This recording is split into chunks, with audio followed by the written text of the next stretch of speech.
آج کی ویڈیو میں ہم ایک ایسی غذا بتائیں گے جو شوگر کے مرض کا سبب بنتی ہے اور ہم اس سے ناواقف ہیں۔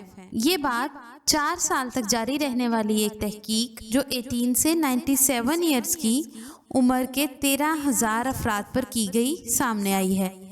اس کے علاوہ ٹائپ 1 اور ٹائپ 2 شوگر میں کیا فرق ہے اور ان کے کیا نقصانات ہیں۔ بسم اللہ الرحمن الرحیم۔ السلام علیکم۔ اسٹینیوفورڈ یونیورسٹی کی تحقیق میں بتایا گیا کہ صبح کے وقت ناشتے میں سیریل کا استعمال بلڈ شوگر کو بہت زیادہ بڑھا دینے کا باعث بنتا ہے۔ اس تحقیق میں انکشاف کیا گیا کہ صحت مند افراد بھی اگر ناشتے میں اس غذا کا انتخاب کرتے ہیں تو خون میں گلوکوز کی سطح دن بھر نمایاں حد تک بڑھتی رہتی ہے۔ یعنی اگر آپ ناشتے میں کارن فلیکس یا سیریل کھانے کے شوقین ہیں تو یہ عادت ذیابیطیز کا مریض بنا دینے کے لیے کافی ہے۔ تحقیق کے دوران صحت مند، پری ڈیابیٹیز اور ڈیابیٹیز کے شکار افراد کا جائزہ 4 سال تک لیا گیا۔ نتائج سے معلوم ہوا کہ اکثر افراد کو یہ اندازہ ہی نہیں کہ خون میں گلوکوز کی سطح بڑھنا خون کی شریانوں سے جڑے امراض کا خطرہ بڑھا سکتا ہے۔ اس سے قبل رواں سال کے شروع میں سویڈن میں ہونے والی ایک تحقیق میں بتایا گیا تھا کہ ذیابیطیز 5 اقسام کے لوگوں کو نشانہ بنا سکتی ہیں۔ اس وقت ذیابیطیز کو 2 اقسام میں تقسیم کیا جاتا ہے، ذیابیطیز ٹائپ 1 اور ذیابیطیز ٹائپ 2۔ ذیابیطیز ٹائپ 1 اور 2 میں کیا فرق ہے؟ غذاؤں کے فوائد، تاثیر، کتنی مقدار مفید ہے اور ہماری صحت سے متعلق بہت سی مفید ویڈیوز ہمارے چینل پر موجود ہیں۔ مزید معلوماتی ویڈیوز کے لیے ہمارے چینل کو سبسکرائب کریں اور بیل آئیکن کو کلک کریں۔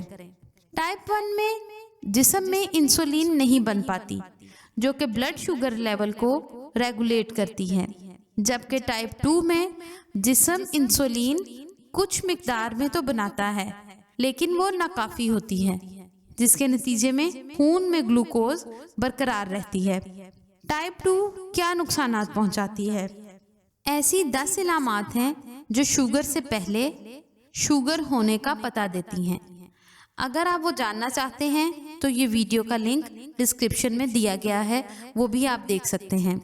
ٹائپ 2 کے نتیجے میں ہونے والے نقصانات میں وقت گزرنے کے ساتھ ساتھ موٹاپے، بینائی کی محرومی، گردوں کے امراض، امراض قلب یا فالج وغیرہ کا خطرہ بڑھ جاتا ہے، جبکہ سنگین کیسز میں عذاب ہی کاٹنے پڑتے ہیں۔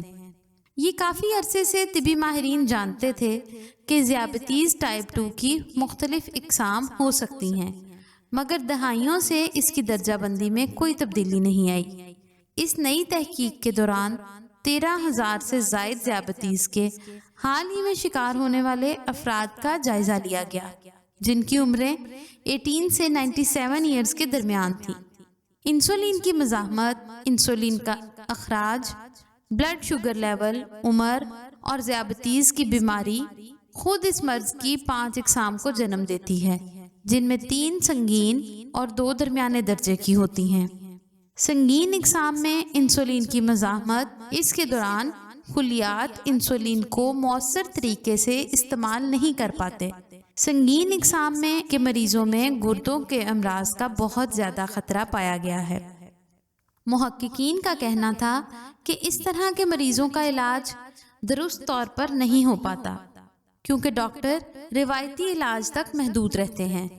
ایک اور گروپ جنہیں سنگین پیچیدگیوں کا سامنا ہوتا ہے وہ انسولین کی کمی کے شکار مریض ہیں، اور یہ عام طور پر درمیانی عمر کے افراد کو لاحق ہونے والا مرض ہے۔ اسی طرح تیسری قسم آٹو امیون ذیابیطیز کے شکار افراد کی ہے، جنہیں اس وقت ٹائپ 1 کا مریض سمجھا جاتا ہے۔ دیگر 2 اقسام اس وقت 40% مریضوں کو اپنا شکار بناتی ہیں۔ ویڈیو پسند آئے تو اس کو لائک اور شیئر ضرور کریں، اور مزید معلوماتی ویڈیوز کے لیے ہمارے چینل کوکنگ اور صحت کو ضرور سبسکرائب کریں۔